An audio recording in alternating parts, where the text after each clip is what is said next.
कवरदा हरिविठ्ठल श्री ज्ञानदेव श्रीमंत श्री जगद्गुरु तुकाराम महाराज की जय. बोलिल होते माकडे मुठीशी धरिले फुटाणे, गुंतले ते नेणे हात तेथे, काय तो तयाचा लेखावा अन्याय, हित नेणे काय आपुले ते. शुके नळिकेशी गोविले पाय, विसरोनी जाय पक्ष दोनी. तुका म्हणे एक ऐसे पशु जीव, नचले उपाव काही तेथे, काय तो तयाचा लेखावा अन्याय, हित नेणे काय आपुले ते. श्रीमंत श्री जगद्गुरु तुकोबाराय या अभंगातून स्वतःच विचाराने स्वतःच समाधान करतात, नाराजी दूर करतायत. हा अभंग देवडीकर गाथ्याच्या क्रमांकाने 107 अशा प्रकारचा आहे. पूजनीय आळंदी नगराचे माजी नगराध्यक्ष वैकुंठवासी ज्ञानोबारायांचे निष्ठावंत भक्त असणारे सर्जेराव पाटील गुंडरे यांच्या जयंतीनिमित्ताने चालू असलेला हा उत्सव, आणि या उत्सवामध्ये अभंग चिंतनाची ही मालिका, गाथ्याच्या क्रमाने अभंगाचं चिंतन चालू आहे. आज या चिंतनाचा समारोप होतोय. उद्या काल्याच्या कीर्तनाने या कार्यक्रमाचीही सांगता होते. तर आजच्या या अभंगातून तुकोबाराय स्वतःचीच नाराजी दूर करतायत. मनुष्य नाराज कधी होतो, हिमपुटी कधी होतो, दुःखी कधी होतो, तर ज्या वेळेला एखाद्या अपेक्षेनं खूप उत्साहाने अपेक्षा पूर्ती करता कर्म करतो, आणि अनेक वेळेला ते कर्म करूनही जर अपेक्षा पूर्ण होत नसेल, त्या कर्माला फल मिळत नसेल, तर मग तो हिमपुटी होतो, नाराज अशा प्रकारचा होतो. कोणी असो, मग तो संसारिक असो, पारमार्थिक असो, स्वार्थ अपेक्षा पूर्ती करता तो कर्म करत असो, वा परोपकारा करता कर्म करत असो, ज्या अपेक्षेनं तो ते कर्म करू लागलेला आहे, ती अपेक्षा बऱ्याच प्रयत्न करूनही जर पूर्ण होत नसेल, तर निश्चितच तो काय होतो, निराश होतो. तुकोबाराय काहीसे थोडेसे निराश झालेले आहेत. का बरं तुकोबाराय निराश झाले? काय त्यांच्या ठिकाणी अपेक्षा होती आणि ती अपेक्षा का पूर्ण झाली नाही? तुकोबारायांच्या नैराश्याचं कारण काय? या अभंगाची रचना करत असताना तुकोबाराय हे मुक्त स्थितीवर आरूढ झालेले आहेत. स्वतःच त्यांनी कल्याण केलेलं आहे, आणि अशा स्थितीवर गेलेले आहे की ज्यांच्या मनामध्ये आता कसलीच इच्छा राहिलेली नाही. काम नाही, काम नाही, झालो पाही अरे काम. जोपर्यंत इच्छा आहे तोपर्यंत कर्तव्य असतं. ज्या वेळेला इच्छा पूर्ण होतात, आता मनात कसलीच इच्छा राहत नाही, अर्थात मनात इच्छा तोपर्यंत राहतातच, इच्छा पूर्ण होतच नाही. अनेक इच्छेला जन्म देऊनच ती इच्छा बाजूला सरकत असते. पण ज्या वेळेला आपल्या स्वरूपाचं यथार्थ दर्शन होतं किंवा भगवत साक्षात्कार होतो, आणि दुःखाच्या कारणासह दुःखाची निवृत्ती होऊन जीवन आनंदाचा सागर बनलं जातं. तुकोबारायांनी म्हटलेलं आहे, पिकलिया सेंद कडूपण गेले तैसे आम्हा केले पांडुरंगे, काम क्रोध लोभ निमाले ठाईची अवघी आनंदाची सृष्टी झाली. अशा स्थितीवर आरूढ झाल्यानंतर मग त्याला अपेक्षाच राहत नाही. अपेक्षा ही मुळात आनंदाची असते आणि त्या आनंदाकरता याची अपेक्षा त्याची अपेक्षा त्याची अपेक्षा करतो. त्या आनंदाचं मूळ स्वरूप ज्या वेळेला प्राप्त होतं त्यावेळेला मग कसलीच इच्छा मनामध्ये राहत नाही. आत्मानं चेद विजानीयाद अयमस्मीति पुरुषः किमिच्छन् कस्य कामाय शरीरम अनुसंजरेत. वेदामध्ये असं म्हटलेलं आहे, ज्या वेळेला मनुष्य सच्चिदानंद स्वरूप आत्मा मी आहे अशा प्रकारचं ज्ञान संपादन करतो त्यावेळेला मग तो कशाची इच्छा करणार आहे आणि कशा करता इच्छा करणार आहे. अर्थात इच्छेला आश्रय आणि इच्छेला विषय हे त्याच्या दृष्टीनं दोन्हीही राहत नाहीत.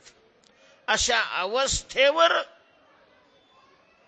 तुकोबाराय आरूढ झालेले आहे आणि तरीही तुकोबाराय नाराज झाले. हे कसं काय हो, व्याघात आहे आता तुमच्या बोलण्यामध्ये.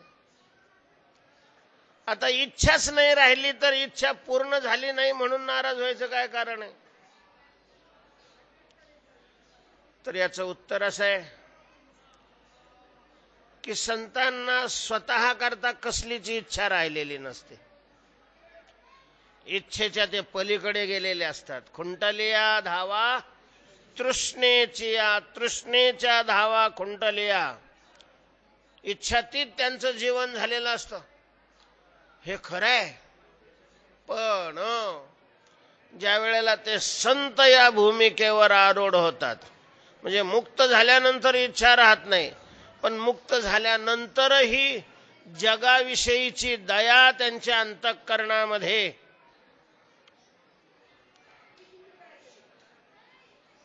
व्यापक रूप धारण करते. त्या दयेला भरती येते, दयेला पूर येतो आणि जगाच्या दयेनं ज्या वेळेला ते दयाद्र होतात त्यावेळेला स्वतः करता इच्छा नसली तरी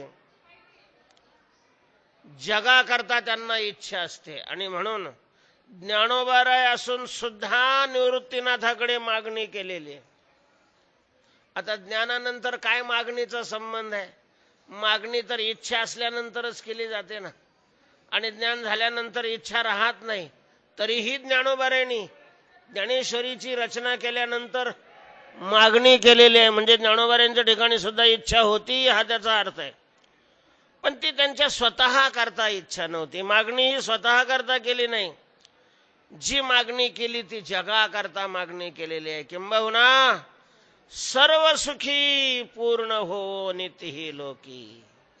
ज्ञानोबाराय म्हणतात, गुरु महाराज आता विश्वात्मके देवे येणे वागेदने तोषावे तोषोनी मज द्यावे पसाय दान. हे मला हे प्रसादाचं दान द्या, आणि तो प्रसाद कोणता हवाय त्याचं विश्लेषण करत असताना ज्ञानोबाराय म्हणतात, जगातली प्रत्येक व्यक्ती,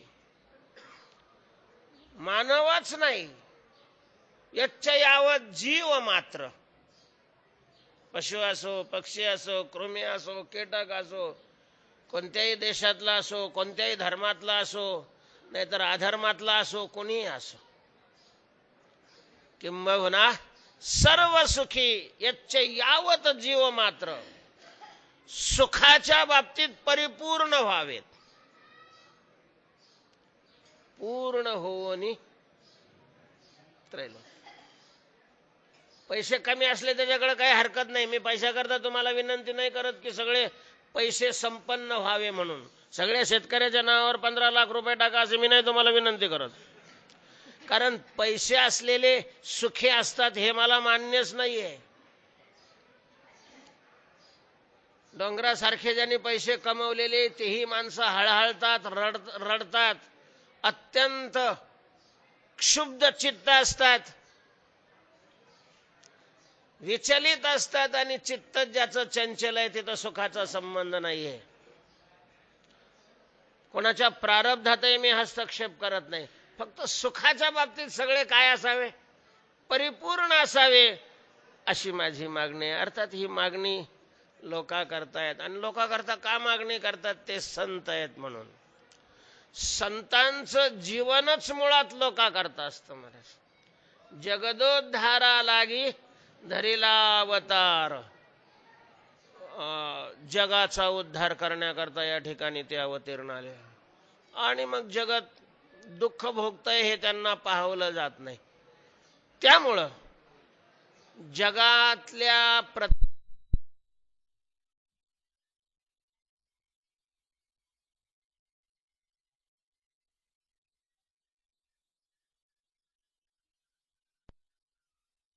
ते कार्य करतात. महाराज काहीच कारण नसतं. संतांना कर्म फेडायचं नसतं, कारण कर्म त्यांनी संपवलेलं आहे. संतांना कोणी बोलवत नाही, संतांना कसली अपेक्षा नाही, तरीही जगात येतात आणि जगाकरता आयुष्यभर चंदन जसं दुसऱ्याला शांत करण्याकरता स्वतःचं शरीर झिजवतो, तशा प्रकारचे संत. तुका म्हणे गुण चंदनाचे अंगी, तैसे तुम्ही जगी संत. झिजवतात महाराज. गावा आत बाहेर हिंडे, आळी देवो देवीची केलीची पोळी, असं फिरतात आणि लोकांना सांगतात की बोलिलो ते काही तुमची या हिता कालाभंग झालेला आहे. हितावरी यावे कोणी बोलिलो या भावे. तुकोबारायणी कलियुगातल्या लोकांकरता हिताचं साधन भगवत भक्ती, भगवत चिंतन सांगितलेलं आहे. हित ते करावे देवाचे चिंतन, करोनिया मन एकविध, एकविध मन करोनिया, देवाचे चिंतन करावे हे हित आहे.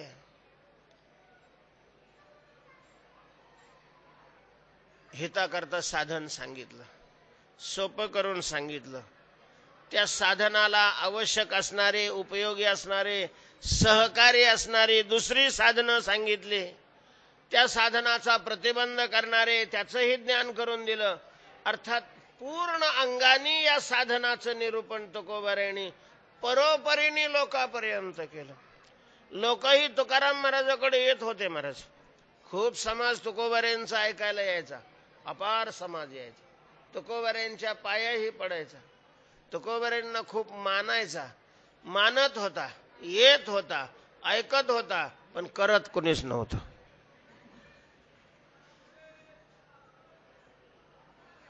आणि मग हिताचं साधन आपण सांगतोय, साधन करत नाहीत. साधन न केल्यामुळं दुःखाचं कारण नष्ट होत नाही आणि कारण नष्ट न झाल्यामुळं दुःख मात्र भोगत राहतात. एवढा प्रयत्न करूनही आपल्या प्रयत्नाला यश येत नाही. त्यामुळं तुकाराम महाराज थोडे काय झाले होते, नाराज झाले आणि एकांतात भंडाऱ्या डोंगरावर जाऊन बसले अंतर्मुख होऊन. का लोक ऐकत नसतील? बरं काही आपला फायदा आहे, आपण आपल्याकरता सांगतो, लोकांना आपण फसवतोय असंही नाही. लोकांनाही हे माहिती आहे की हे आपल्याला फसवत नाहीत, तरीही लोक त्यांच्या हिताचं सांगितलेलं साधन ते का करत नसतील, याविषयी तुकाराम महाराज चिंतन करायला लागले. आणि मग चिंतन करता करता हे त्यांच्या लक्षात आलं की लोक आपलं का ऐकत नाहीत. तर का ऐकत नाहीत हे काय लक्षात आलं त्यांच्या? तुकोबाराय ते उदाहरणाने या अभंगामध्ये स्पष्ट करतात. तुकोबाराय म्हणतात, माकडे मुठीशी धरिले फुटाने, गुंतले ते नेने हात देते. माकडाला पकडणारी जी माणसं आहे, माकडाला पकडून त्याला काही शिकवून दारोदार घेऊन जाऊन त्याला नाचायला उड्या मारायला लावून आपली पोट भरणारी मदारी लोक, माकड पकडण्याकरता त्यांनी एक युक्ती केली. असं एक भांड घेतलं, ते भांड जमिनीला फिट केलं नट बोल्ट वगैरे लावून, आणि त्या भांड्याचं तोंड एकदम बारीक अशा प्रकारचं ठेवलं आणि लांब गेले. काही भागामध्ये माकडं खूप असतात. आमच्या त्या येडशी जवळ रामलिंग नावाचं ठिकाण आहे, जंगलामध्ये, बालाघाटामध्ये, दरीमध्ये, एकांतामध्ये. आता लोकांनी कुठंच एकांत नाही ठेवलेला, सगळे क्षेत्र, सगळे एकांताचं वाटोळं करून टाकलेलं आहे. तसं तिथं बी आता झालेलं आहे. महाराज मंदिरात आणि धर्मशाळेत लग्न लावतात. ज्या भगवत प्राप्तीच्या साधना करण्याच्या जागा आहेत, मनाला स्थिर करण्याच्या जागा आहेत, मनाला शुद्ध करण्याच्या साधना करण्याच्या जागा आहेत, तिथंही हा सगळा भाग जाऊन बसलेला आहे. तेव्हा तिथं मला सांगायचं की आम्ही ज्या वेळेला अभ्यासाला होतो खूप एकांत होता, निवांत. कधीतरी माणूस दिवसातून यायचा, शांत वातावरण होतं, आणि तिथं माकडं होते. ते माकडं असणाऱ्या ठिकाणी त्यांनी ते ठेवलं भांड. आता माकडं चंचल फार असतात महाराज, अति चंचल असतात. ते झाडावर जरी बसले तरी गपचिप नाही बसणार. ते इकडे तिकडे असं खाजवतील तरी, माणसाकडे तरी करतील, काहीतरी करतील, गप्प कधी बसणारच नाही. माकडासारखी काही माणसं नाहीत असं नाही, पण माकडं चंचल फार असतात. ते उड्या मारीत मारीत एक माकड आलं, भांड पाहिलं की ते धावतच आलं. खाण्याकरता सगळे प्रयत्न करतात. महाराज त्याला त्याच्यात फुटाणे टाकले. त्या माणसाने त्या भांड्यात काय टाकले? फुटाणे टाकले. त्याला वास आला फुटाण्याचा.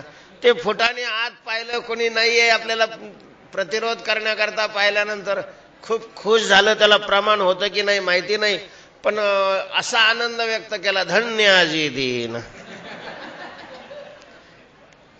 नक्की आपल्या भाग्याचा उदय झालेला आहे. एवढे फुटाणे एकट्याला अशा प्रकारचे आणि कुठलाही प्रतिबंध नसताना मिळालेले आहेत. अगदीच खुश झालं. तुम्ही माकडाच्या जवळ जर पाहिलं, बरंच माकडं खाण्याची वस्तू आहे ना, पटापट पटापट पटापट पहिले तोंडात टाकून घेतात. इकडलं असं गोचर भरते, इकडचं गोचर भरते, आणि मग लांब जाऊन मग एकटे खात राहते निवांत. तर ते माकड फुटाणे दिसले, फुटाण्याचा वास येतोय, कोणी नाहीये, खूप खुश झालेलं आहे. आणि त्यांनी मग हात घातला. त्याचं तोंड अतिशय लहान केलेलं होतं, मुद्दामच त्यांनी ते माकडाला पकडण्याकरता केलेलं आहे. तो असा सरळ बोट करून त्यांनी कसा तरी घातलाच मध्ये, हातमध्ये घातले की फुटाणे हाताला लागले. आणखीन आनंद झाला. बरंच मग त्यांनी अशी मोठी मूठ धरली, कशाची? फुटाण्याची, आणि मग तो काढायला लागला. आता जाताना हातात काहीच नव्हतं, त्याच्यामुळं तो हातमध्ये गेला. फुटाणे धरल्यामुळं मूठ फुगली, आणि मग तो मूठ वर काढायला लागला, तर वर निघाना गेली. मग त्याला वाटलं की अर, आपला हात आतून कुणीतरी धरला, आपला हात आतून कुणीतरी धरला. आता आतून कशाला कोण धरला? आत काहीच नव्हतं, फुटाणे होते. पण फुटाणे कशाला याला धरतील? कारण त्याला थोडी स्वतःचं वाटोळं करायचंय फुटाणे. पण याची भावना अशी झाली की आपला हात कोणीतरी पकडला. मग त्यांनी जोरात असं ओढायचा सुरुवात केला, पण त्यांनी ते भांड खाली एवढं फिट्ट केलेलं होतं, खूप वाकडं तिकडं होऊन खूप ताकदही लावली. तो हात काय वर निघाना गेला. पण फुटाणे धरल्यामुळं हात आपला वर येत नाही हे विचार त्याच्यापर्यंत काही पोचायला गेले. त्यांनी फुटाण्याची मूठ तशीच धरून मग आरडलं, किचकिच किचकिच केलं. त्या माकडामध्ये असं एक विशिष्ट प्रकारचा आवाज आहे महाराज. त्यांनी तो जर आवाज काढला तर सगळे माकडं एकत्र येतात. ते सगळे माकडं आले. आणि माकडाच्या बाबतीत वैयक्तिक त्यांचं काय हेवा देवा असेल, पण संघटना चांगलीच राहते. म्हणजे मी तिथं राहिलो, त्याच्यामुळं मला बराच परिचय आहे माकडाच्या स्वभावाचा. मी तिथं असताना एकदा वानर आलं. माकडाचं लहान असतात आणि वानर मोठं असतं. आता विचित्रच वानराचा स्वभाव. ते एका माकडाच्या मागं लागायला लागलं. आता एक माकडं घाबरून खूप पळायची ताना काढायचा. पुन्हा त्यांनी दुसऱ्याचं. असं 1-2 दिवस झालं बा. काय माकडाने मिटिंग घेतली का काय केलं काय माहिती. तिसऱ्या दिवशी ज्या वेळेला माकड ते वानर आलं ना, त्यावेळेला सगळेच्या सगळे माकडं मागं फिरले. आणि मग घाबरलं ते वानर. असा ताना काढला त्या वानराचा, त्या डोंगरातून पिटळून लावलं. ते सगळे माकडं आले. ते काय झालं रे, काय झालं? ते म्हणे माझा हात पकडलाय कोणीतरी. आता ते बाकीचे माकडं इकडून पाहते तिकडून पाहते, तर काय दिसानच गेलं ते घागरेतलं आतलं काय दिसणार आहे. अरे ते म्हणे इकडून कुणी तर नाही, मला काय कळत नाही म्हणे, काय भूतफीत आतून निघालं का काय काय माहिती, माझा हात पकडलाय. मग बाकीच्या सगळ्यांनी त्याचा हात धरला, ते असं वडायला लागले, तो हात काही निघेना गेला. मग ते माकडं पकडणारे होते, त्यांच्या लक्षात आलं की हे गुतलंय. आता ते यायला लागले, माणसं पाहिली की मग ते माकडं बाकीचे काय झाले, निघून गेले. बाबा तुझी तो पायात, आता तुझ्या एकट्या करता आम्ही कुठं सगळ्यांनी मारायचं. ज्याचे तुझं गुंती ते तो मोकली ते आणते, दिला सगळ्यांनी सोडून. आणि मग ते पारधे आले, मग तुम दिसायला लागले त्याला पुष्कळ, त्याने अशा उड्या मारल्या, हे केलं, पण हात काही सुटायला तयार नाही. जवळ आले पारधे, पकडलं पारध्याने, आणि मग ते तरी ते हात कुठं निघतोय, कारण त्याने हाताला काय फुटाने पकडले. शेवट ते भांड कापावं लागलं त्यानं. भांड कापून त्याच्या हातातले सगळे फुटाने काढले, मग त्याचा हात निघाला. पण हा पराधीन झाला. आणि मग काय त्याने बांधलं, बरेच दिवस उपाशी ठेवलं. मग त्यांनी जसं सांगल तसं केलं तर खायला द्यायचं. त्याच्यामुळं त्याला मान साळलं आणि आपल्या पोट भरण्याचं साधन अशा प्रकारचं बनवलेलं आहे. तुकोबाराय म्हणतात, माकडे मुठीशी धरिले फुटाने, गुंतले ते नेणे हात तेथे. तर ते फुटाने धरल्यामुळं आपले हात त्या ठिकाणी गुंतलेले आहेत, ते नेणे. ते त्याला कळालंच नाही. त्याला वाटलं कोणीतरी आपला काय केलाय, हातच अशा प्रकारचा पकडलेला आहे. तुकोबाराय म्हणतात, काय येतो तयाचा लेखावा अन्याय, हित नेणे काय आपुले ते. आता त्या माकडाला परतंत्र, पराधीन कोणी बनवलं, बरेच त्यांनी स्वतःनीच बनवलं, त्यांनी स्वतःनीच बनवलं.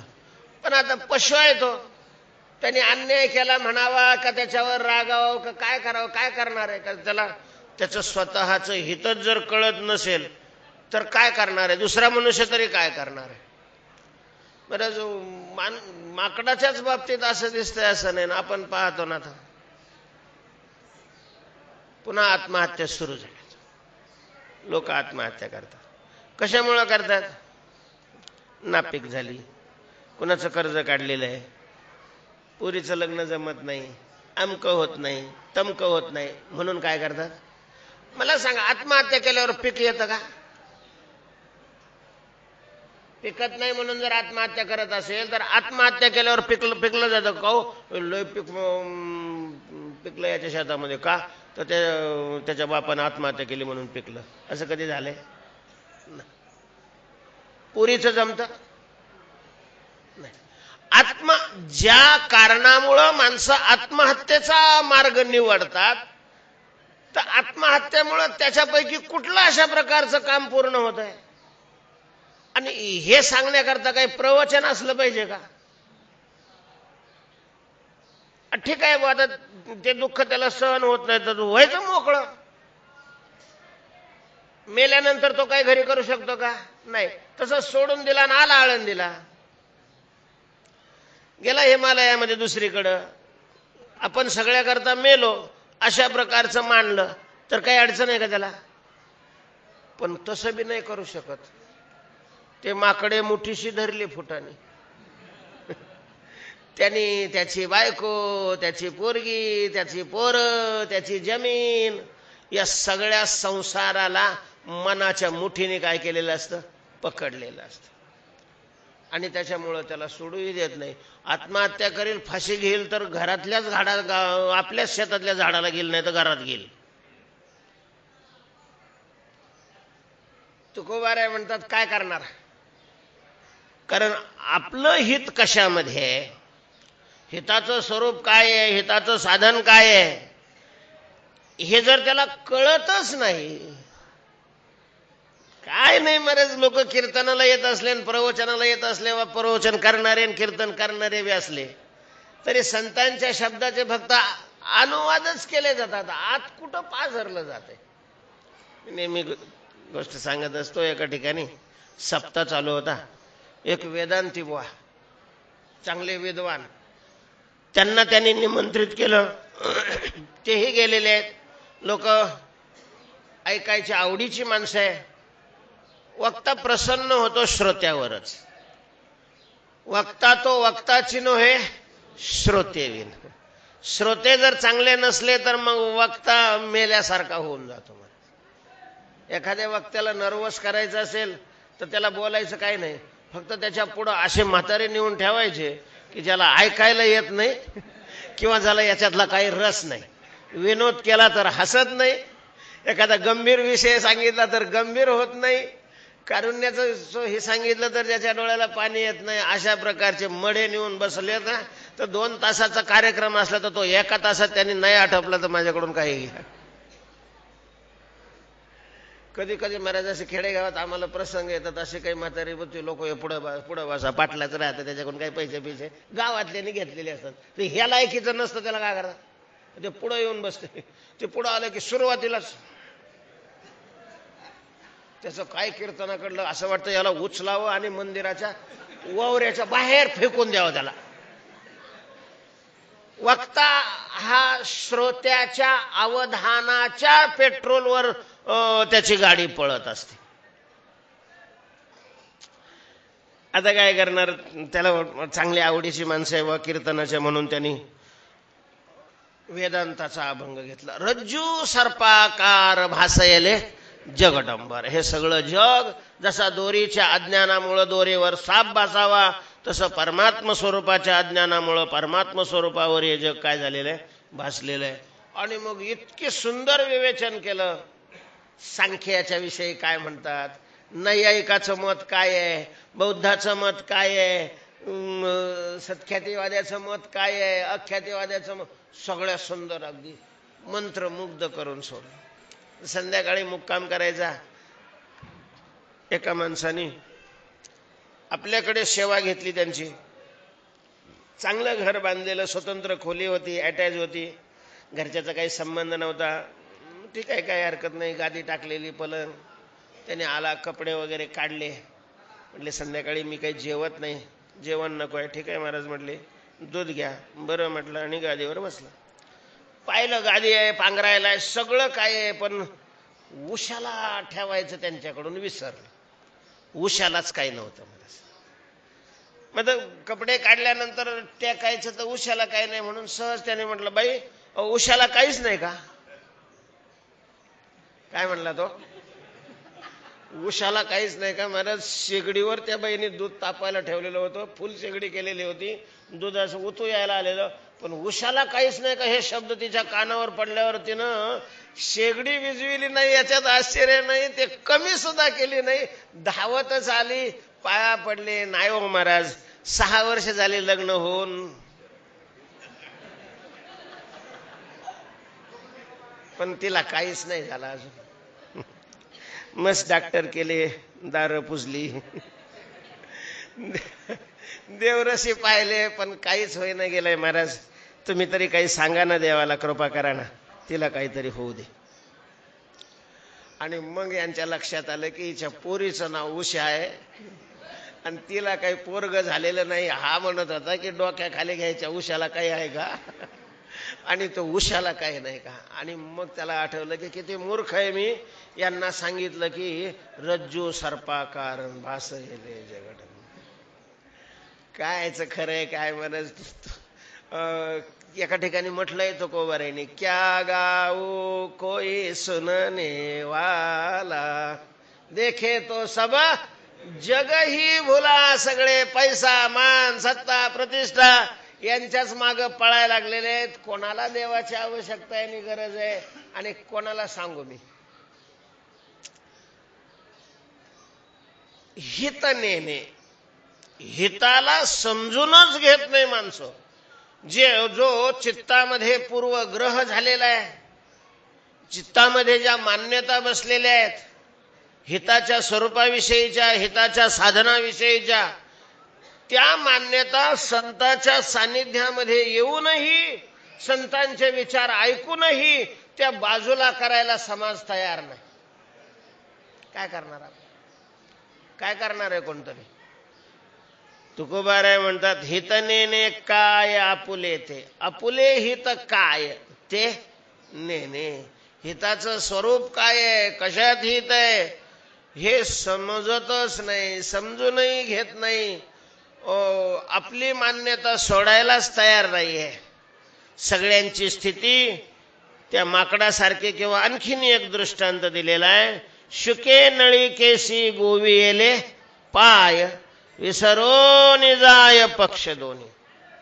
आजच ज्ञानेश्वरीचं चिंतन करत असताना या शुक नलिका या दृष्टांताच्या ज्ञानोबारांनी एकाच दृष्टांत करता 4 ओव्या खर्च केलेल्या आहेत. 4 ओव्या. बंधुरात्मात्मनस्तस्य येनात्मैवात्मनाजितः या 6व्या अध्यायाच्या 6व्या श्लोकावर त्या ओव्या आहेत. पाहून घ्या, ज्यांना पाठ आहे त्यांचा तर काही प्रश्नच नाहीये. जैसी ते शुकाचे नि अंग भारे, भोविन्नली नळिकाएरी मोहरे, तेने उडावे परी न पुरे मनशंका, वायाची अंगपिळी आटवे ही आवळी, टिटांतू नळी धरोनी ठाके म्हणे